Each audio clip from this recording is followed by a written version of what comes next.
Welcome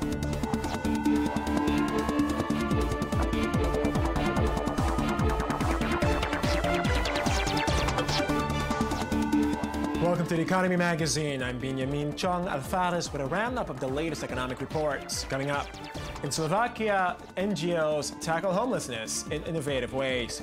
In Argentina, shifts to luxury wines. First, the headlines.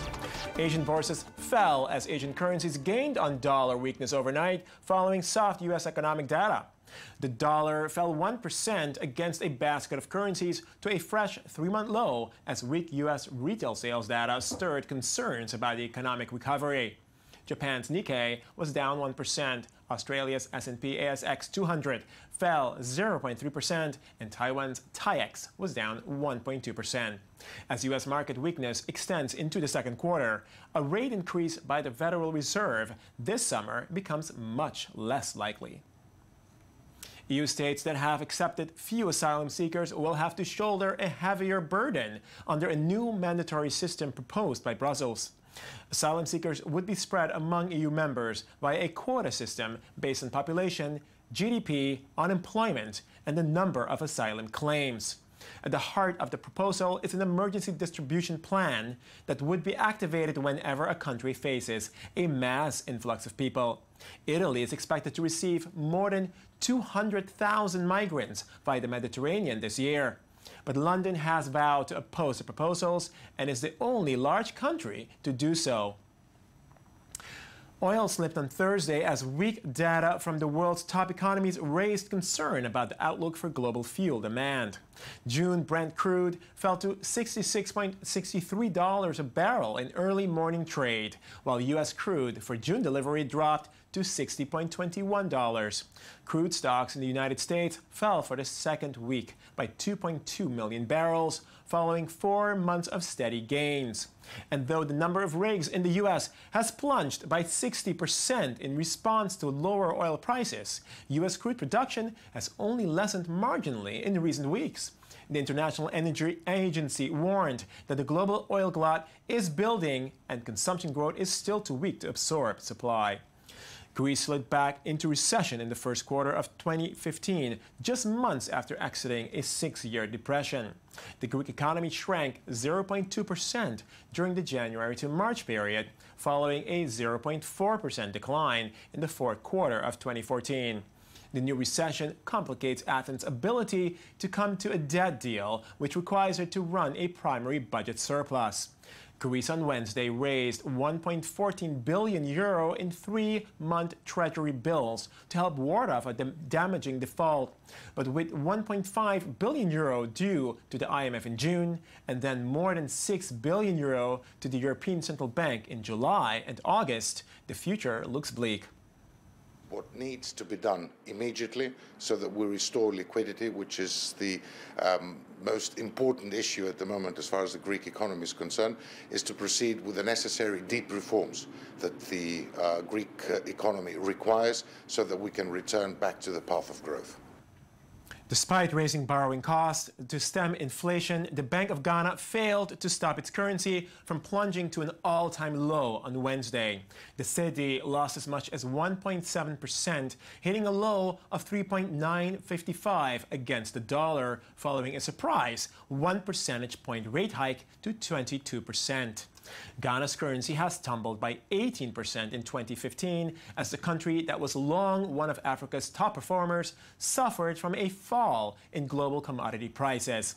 Accra took a $918 million bailout loan from the IMF in March to plug a budget deficit forecast to come in at 7.5% of GDP this year. As countries worldwide continue to struggle in the wake of the Great Recession, homelessness has grown in line with unemployment. The following report takes a look at how an NGO in Slovakia actively approaches the issue to improve the situation both for the homeless as well as the society they live in.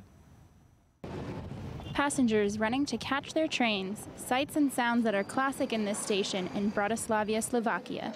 And even more classical are these porters, neatly shaven and dressed in elegant uniforms. Nothing suggests that these 7 men are actually a part of some 5,000 homeless in the city. Who asks for help? Younger or older people, pregnant women, mothers with strollers. Today I think I helped people carrying at least 50 bags. I'm not counting how many, but I think it was a lot. This is an opportunity they got through the Slovak NGO Proti Purdue. Monday to Friday, 9 a.m. to 1 p.m. They help passengers with their luggage. In exchange, the organization pays them. This program really helps me. This organization gives me some money. Our baggage porters are our employees. They get paychecks from us. They work under the same rules as any other worker. And this is not the first initiative of this type. Vagis, another Slovak NGO, also provides jobs for the homeless. 2 months ago, 3 of them have also been hired for a new cafe in Bratislava. This phenomenon may continue a hidden upturn in the job market. In March, the unemployment rate stood at 12%. It's the lowest since 2009. The economic data from China is a mixed bag. It has been nearly half a year since China started easing its monetary policy, with little sign of a rebound in growth. Nevertheless, the downturn appears to be fading, as even the property market has cooled down some. For more on the situation in China, we're joined by analyst Sam Chester from investment management firm Clarity Capital. Mr. Chester. It's a pleasure. Thanks for joining us. So, I mean, what exactly is going on here in China? What exactly would you point to in the performance? Are we seeing an improvement or not? So as you said, there are pluses and minuses from the data that was released just this week about China's macroeconomic scenario. Yeah. Some of the negative remarks, as you said, there's been a very sluggish response to the government's easing of the monetary supply, which everyone around the world was really hoping to see broader improvement in the economy in response to that. But on the plus side, China's downturn seems to be easing off, particularly looking at property markets, which perhaps we can get into a little bit more. I think the one key indicator you can really look at would be fixed asset investment. Fixed asset investment dropped by almost 2 percentage points over the last quarter, which is significant. Much of that was due to a drop in property investment, which dropped to 6% after, in the past year, in 2014, it was almost 15%. So that's pretty significant. The positive sheen on that you can add, though, is that the government over the last few months has been pouring money into infrastructure, something that the Chinese government has traditionally done. And just as they've done it in the past with success, it's worked now as well. And that's one of the reasons why fixed asset investment, which is the key indicator many people look at, has dropped, but it hasn't dropped as much as we might have feared. Right. Well, at the same time, I mean, pouring money into infrastructure has been a policy of Beijing for a very long time. And there are certainly opinions that say this is part of the reason why China is in the situation that it's in. Would you say that the housing crisis, can you call it a crisis? Would you say that it's imminent? Well, but before I answer your question, I would just take a step back and say, how have we gotten here? Why is the Chinese economy in a slowdown? After all, many people, when they've been looking at China over the last few years, for decades, China's been posting over 10% economic growth, something which you don't see anywhere else in the world and we've come to expect. There really are 3 key reasons behind the current slowdown, which has been going on now for the last 2 or 3 years. The first one is structural. And structural fundamentally is just like a company. As companies grow larger and larger, it's much harder to maintain the same pace of growth. So too with countries. Looking at that a little bit more deeply, economic growth is a function of labor, capital, and productivity. In terms of labor, China's youth population capped out in 2012, and ever since then it's on the decline. In terms of capital, China's capital investment is almost at 50%, higher than anywhere else in the world. It can't get any higher. So again, it's not growing. And then in terms of productivity, China's nearing the rate of other advanced economies in the world in certain areas, and therefore its productivity also can't rise. So that's structurally. Essentially, after growing over 10% for 3 decades, it couldn't really maintain that pace, and that's why you've seen it fall back now to about 7%. The other 2 things I would just touch on very briefly would be the policy element and the cyclical element. The policy element is that, unlike past Chinese presidents, the current Chinese president, Xi Jinping, who's been in power since 2013, has changed pace and has said, we will accept slower economic growth in order to advance structural reform. So that's something key in that from Beijing you're looking at a different perspective. And the last point, which ties into what you asked me about the housing markets, is that cyclically, which is in terms of the market's ups and downs, you're seeing that after China borrowed a lot of money in 2009 in order to push through the global financial crisis. So it's also hedging itself from the essentially, crisis. And then a lot of that debt, I mean, debt in China right now is almost at 250% more than GDP, and a lot of that debt has been transferred into the housing market, which leads to the concern of many people around the world about a crisis in the real estate sector in China. Okay, well, we're going to have to end here. Thank you so very much, Mr. Sam Chester from Clarity Capital, and also happy birthday on your 30th birthday. A pleasure as always. Absolutely. Thank you. Thank you. Argentina, the world's 5th largest wine producer, is turning to high-end products to save plummeting exports of its cheaper brands. And while some wine producers have turned to the domestic market, a 4% drop in wine consumption has not helped. Boutique winery Huarpe, in Argentina's famous Mendoza wine region, started in 2003, right after the country's last economic crisis. For a decade, the bodega grew rapidly along with the rest of the industry due to high demand abroad for its quality and low-priced bottles. But drastic changes in the past 3 years, like rising costs, have forced wine producers to focus their marketing strategy on high-end wines. We haven't increased prices, but we are selling more expensive wines because we produce better quality. So we have changed our portfolio to more premium products, and that's what helps us survive.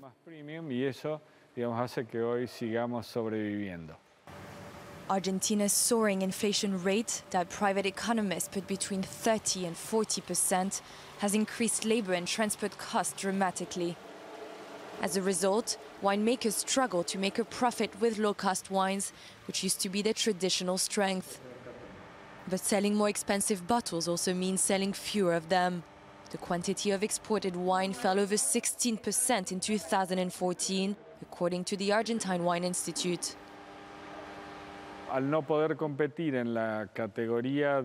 Because we can no longer compete in the $10 category, we can't grow much.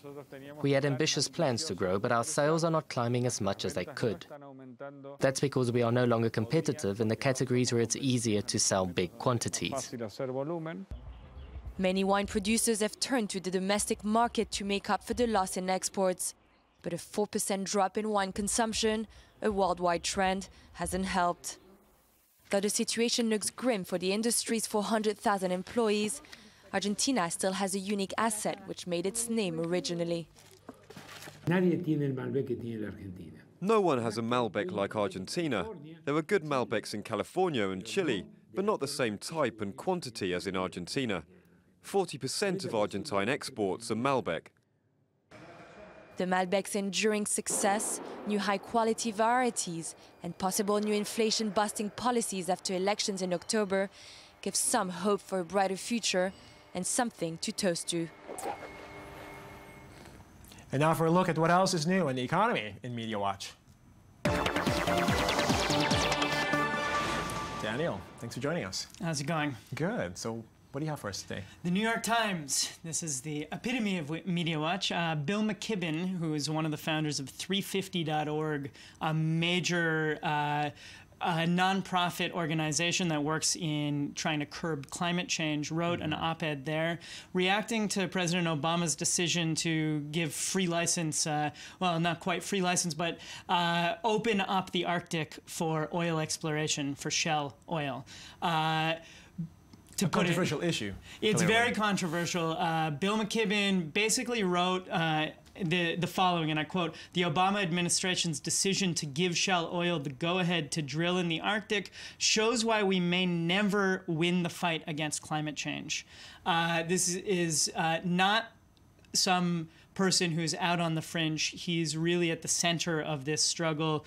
And he's saying this decision is big, and it really sort of reiterates